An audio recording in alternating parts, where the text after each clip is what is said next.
While Nan is dealing with her own maternal concerns, Theo is reconciling with his mother.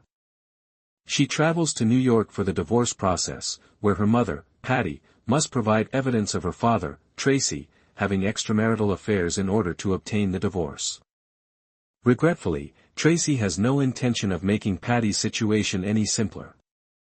His lawyer begins by character assassinating Patti, asking her why she stayed for so long if she was aware of Tracy's escapades. Why did she start a sexual relationship with her husband while she knew he was having affairs? This line of inquiry deters the two ladies who had come forward to testify on Patti's behalf and discuss their affair with Tracy.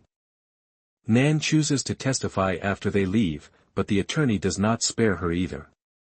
When she discloses that she is the illegitimate daughter of her father, she is questioned about how she knows this and, if she does, how anyone can be certain that she is Tracy's daughter at all. Nan's main thought as she sees her mother's case unravel is that her birth mother ought to come forward and testify. After the wedding, Nan had a sneaking suspicion that Nell was her biological mother, even though they haven't talked about it much. In addition to being several months pregnant, Nell is currently married to a man named Arthur.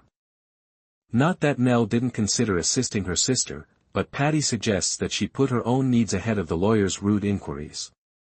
Her top priorities should be her impending baby and her recent marriage. However, Nan is unaware that the sisters had this discussion. She gently encourages this notion at first, but when Patti rejects it, Nan confronts Nell about the reality.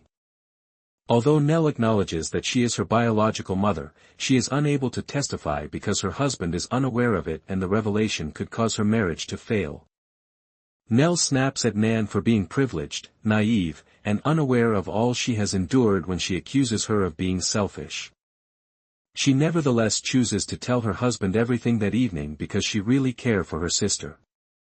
In addition to her comments, she is prepared to testify the next morning. She presents letters and documents, demonstrating beyond a reasonable doubt Tracy's infidelity. In doing so, Patti obtains her independence and the divorce is granted. She has won it for all the women stuck in horrible men's marriages, not just for herself, as seen by the response of other women. They're as capable of escaping it as Patti is. Nan learns two startling secrets in one day. Nan makes the decision to travel alone to New York since she feels that her buddy needs more assistance at the moment and Conchita is in London mourning Richard. She finds Guy there to her joyful surprise, even though the other girls don't go with her. He suddenly appears at the courthouse shortly after Nan's testimony has devastated her and increased her hatred of her father. The presence of Guy provides her with much-needed relief. She values his presence even though he didn't have to be there, and they stroll around the town together, catching up on things.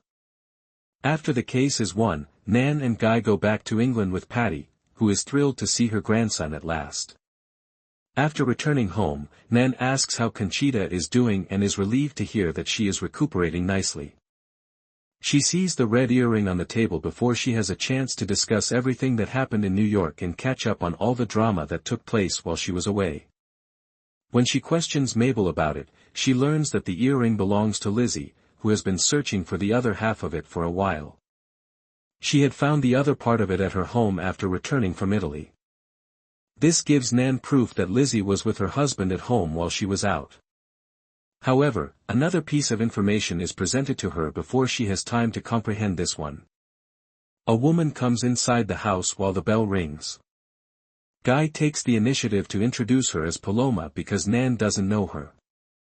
It wouldn't be shocking to see Paloma visiting her buddy, Ginny, given their strong friendship.